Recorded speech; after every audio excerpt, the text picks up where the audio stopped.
et l'autre. Toi, qu'est-ce que tu as vécu? Comment tu as ressenti ce qui s'est passé? Moi, comment j'ai ressenti en tant qu'adulte également ce qui s'est passé? Et pourquoi, à un moment donné, il y a eu un avortement? Prends conscience de ton comportement comme je prends conscience du mien. Mais parlons-en. Et là, on est dans un rapport, effectivement, d'éducation et de transmission, des valeurs, du respect. Oui, parce que ça peut ouvrir la discussion sur les valeurs au sens plus large. Tout à fait. Au sens plus large. Qu'est-ce qu'il y a, Julien? Qu'est-ce que vous voulez dire? Donc, si je comprends bien, l'adulte qui a crié et qui, selon vous, n'aurait pas dû, doit reconnaître devant l'enfant que lui-même a dépassé une limite qu'il n'aurait pas dû dépasser, si je vous comprends bien. Il doit expliquer son geste. Je ne dis pas qu'il ne faut pas à un moment donné qu'il impose. C'est quelque chose un peu animal également. On le voit très bien dans la relation de soumission-domination. Alors il ne s'agit pas de cela dans les rapports humains, hein. Mais à un moment donné, on aboie. Et le terme, d'ailleurs, on lit, mais pourquoi tu m'aboies dessus? Pourquoi tu me hurles dessus? Et vous avez malheureusement des enfants, moi je les reçois en consultation, ils sont devenus adultes, et parfois, mais ils se hurlent dessus. Et pour eux, il y a une sorte de banalisation, de normalisation de se crier dessus. Alors ça pose des soucis également ensuite au niveau professionnel, etc. Mais simplement expliquer les choses, revenir, faire une sorte de débriefing. Je me méfie toujours de ceux qui nous disent moi, mon éducation c'est à la dure. Je ne sais pas ce que ça veut dire, éducation à la dure. Je ne comprends pas. Dans un autre temps, oui, je comprends ce que c'était que l'éducation à la dure. Aujourd'hui, je ne comprends pas ce que c'est que l'éducation à la dure. On a dépassé non, mais parce qu'on l'entend. Moi, personnellement, je prétends pas avoir reçu une éducation à la dure. Hein. Oui, moi non plus, même si j'ai reçu des fessées, même des coups de martinet à l'époque, donc sur les cuisses. Mais on entend des choses beaucoup plus terribles, c'est-à-dire la participation de la famille et l'exhibition effectivement de cette violence. Ah, l'exhibition de la violence, ça aussi, ça risque d'humilier. Alors attention là, Julien, ça aussi, ça peut humilier l'enfant. Ça, je suis tout à fait d'accord, oui. Vaut mieux... Mais même à la limite, ce qui serait mieux, je pense, c'est de prendre l'enfant à part pour lui expliquer plutôt que de lui faire le reproche devant tout le monde. Ça, devant tout le monde. Je pense que ça peut être humiliant, tout à fait. Merci, Julien. Oui, bonjour. Bonjour, vous êtes cuisinier, Emilien, vous êtes en Seine-et-Marne. Exactement. Bon, alors moi j'en ai dit, alors j'ai deux petites filles, une de 3 ans et une de 8 ans, alors des fois on les éduque pas pareil, mais c'est aussi qu'elles ont des tempéraments différents. Mais surtout, moi je veux revenir sur un fait, alors il faut pas crier bien sûr n'importe comment, je suis d'accord avec l'histoire des vitamines, c'est un très bel exemple. Mais je pense que si on met des enfants trop dans un cocon, ce qui se passe avec certains enfants qui sont dans l'école de mes filles, dès qu'il y a un autre enfant qui va arriver et qui va se mettre lui à crier, l'enfant s'enferme dans un cocon et ne sait pas quoi faire. Pareil dans la vie d'adulte, quand il retrouvera un responsable, parce qu'il y a des responsables qui parlent fort, il y a des responsables qui crient, qui sont très... Et le problème, c'est que j'ai peur, je sais pas la solution miraculeuse, mais j'ai peur que l'enfant ne sache plus réagir et le prenne vraiment comme une agression de face. Alors, je le mets bien, mais à coup de pas, c'est pas crier tous les jours pour un oui ou pour un non. Mais qui sache quand même un peu aller à la confrontation. Je pense que c'est une chose aussi qui est aussi quand même importante de savoir se défendre et de savoir se dire, maintenant, telle personne crie. De plus, chaque parent n'a pas forcément, je pense, le même pouvoir de persuasion. Et c'est pareil avec nos collègues. Moi, j'ai des collègues qui viennent et qui vont parler tout doucement et tout le monde va savoir les écouter. Et d'autres, ils lèvent un petit peu le ton, on sait les écouter, mais ce n'est pas forcément méchant.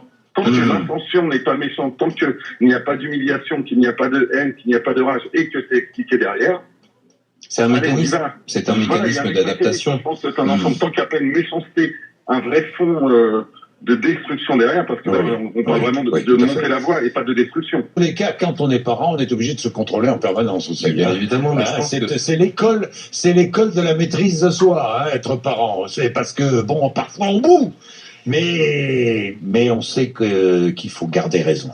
Mais la cocotte minute, à un moment donné, elle peut imploser, bien évidemment. Mais ensuite, il faut s'adapter à tout cela et surtout trouver les mots pour ensuite expliquer ce qui s'est passé et ce qu'on a vécu. Maintenant, il ne s'agit pas de soumettre les enfants à tout un champ, si vous voulez, d'humiliation, du hurlement, etc. Mais il faut toujours être conscient de la situation. Tout à fait. Même si on a le contexte. Tout à coup du contexte, même si tout à coup on a élevé la voix parce qu'on n'en pouvait plus, il faut réfléchir à ce qu'on a fait. Il faut toujours être conscient de ce qu'on vit, de ce qu'on fait, d'imaginer ce que vit l'enfant, et d'apprendre les uns des autres. Et apprendre des uns des autres, parce que effectivement, Mathieu, oui. Je remarque une chose, c'est que quand on parle quand on témoigne d'avoir crié sur nos enfants, on utilise des mots comme ébullition, la cocotte minute, quand on est au bout, quand on est, c'est le parent qui est défaillant, si je comprends bien ce qu'on est en train de dire à ce moment-là. Quand je dis défaillant, non, ce que je veux dire par là, c'est qu'on n'est pas en train de parler d'éducation, on est en train de parler de comment le parent arrive plus à se contrôler. Non, c'est bien vivre ensemble. C'est-à-dire qu'à un moment donné, quoi qu'il en soit, il y a des débordements, mais il faut trouver raison, il faut garder raison à un moment donné. Donc il s'agit pas d'être défaillant, il s'agit pas de culpabiliser les parents, sauf ceux qui sont totalement nocifs et destructeurs. Ça, c'est autre chose. Laurent. Oui. Dans les Alpes-Maritimes, chef d'entreprise. Bonjour Laurent. Bonjour. Bonjour Laurent. Bonjour. Vous n'avez jamais crié sur votre enfant, vous, Laurent? Non, parce qu'en fait, si vous voulez, moi j'ai une éducation à l'ancienne. Oui. On va dire, c'est-à-dire que à l'époque, quand on faisait une bêtise, déjà on en prenait une, et puis après on pouvait pas s'expliquer. Et moi j'ai décidé de faire autrement avec mon fils. C'est-à-dire que je préfère lui expliquer les conséquences et pour qu'il comprenne qu'il peut y avoir de lourdes conséquences. Voilà qui est intelligent, Laurent. Voilà qui est intelligent. Mais vous prenez le temps, parce que vous prenez le temps, Laurent. Mais en fait, peut-être c'est le côté parce que je suis éducateur, donc Ah oui. j'ai 18 gamins à m'occuper. Oui. Et si je commence à humilier un gamin parce qu'il a mal fait un truc et un courageux, donc j'ai préféré jouer la carte de la discussion et de l'explication. Donc, puis ça marche très bien. Et là, il y a votre savoir-faire qui se conjugue à votre savoir-être, donc c'est parfait. Après, moi, ce que je voulais faire surtout, c'est faire différemment, parce qu'il y en a qui disent qu'on reproduit ce qu'on a reçu. Et ben moi, je préférais ne pas reproduire. Eh ben ça, c'est bien. Attention, je regrette pas ce qu'on m'a fait, parce que je suis bien, bien sûr. Je suis être chef d'entreprise à passer outre. Oui. Mais moi, je suis contre hurler ou contre tabasser les enfants, excusez-moi du terme, parce qu'il y en a souvent, c'est ça, mais pour la moindre bêtise. Je préfère qu'ils m'expliquent et j'explique les conséquences. C'est ça. À petite échelle, et à grande échelle, ça peut avoir des très lourdes conséquences. Ça responsabilise l'adulte et l'enfant également. Je suis libre de mes actes, c'est ce que Goethe disait, je suis libre de mes actes, mais quelles sont les conséquences de tout cela? Voilà, et en plus, comme je dis souvent, il n'y a pas de bouquin pour dire l'éducation, c'est ça, c'est ça. Bien sûr. Donc je pense qu'il faut faire notre propre chef, et puis voilà, c'est tout. Merci Laurent. Nous terminerons avec Bertrand, qui est délégué pharmaceutique, qui est dans le Val-de-Marne. Bonjour Bertrand. Bonjour à tous, bonjour et bonne année. Et bonne année. Alors, moi, je vais paraître un peu pour le méchant. Parce que moi, je pense qu'il faut quand même qu'il y ait une certaine... C'est ça, exactement. Je pense qu'il faut qu'il y ait une certaine peur, une certaine crainte du père. Il faut savoir élever la voix, mais pas non plus le surprendre en criant d'un coup, qui peut, je comprends, l'humilier et le traumatiser même. Je pense qu'il faut qu'il ait une certaine peur cette peur-là, en fait, va servir à l'enfant de l'encadrer et de se sentir protégé, en fait. Oui, mais vous savez, le croque-mitaine, ça a existé à un certain moment. Je peux vous assurer que ensuite, ça crée des terreurs chez les enfants. Hein. Pardonnez-moi de vous le dire de manière très directe. Hein. Non, mais après, moi, je pense que non, mais sincèrement, je pense que Est-ce que vous avez toujours besoin de créer la peur ? Franchement, Bertrand. Non. Est-ce que si oui, alors imaginons, si vous avez toujours besoin de créer la peur, il arrivera un moment où vous serez au bout de votre comportement. Vous comprenez ce que je veux dire? Vous ne ferez plus que créer la peur. Il faut utiliser cela avec prudence, extrême prudence, Bertrand. À dose homéopathique, hein, ah oui, si je puis dire. Bien sûr, non, mais quand je dis la peur, je vais pas non plus, pareil, la traumatiser avec une peur en lui disant, va dans ta chambre, ou je vais te ramener chez le loup, etc. Ça c'est des techniques que je n'utilise pas, mais c'est plus montrer qu'on est là et qu'on peut sévir quand on dépasse certaines limites.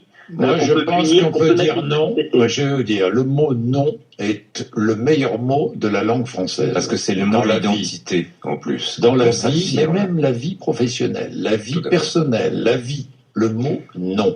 C'est un mot qui est de moins en moins utilisé, je trouve, dans notre société. C'est-à-dire qu'aujourd'hui, non. Une femme dit non lorsqu'un homme, lorsqu'elle ne veut pas répondre au désir d'un homme. Elle dit non. et elle assume son non.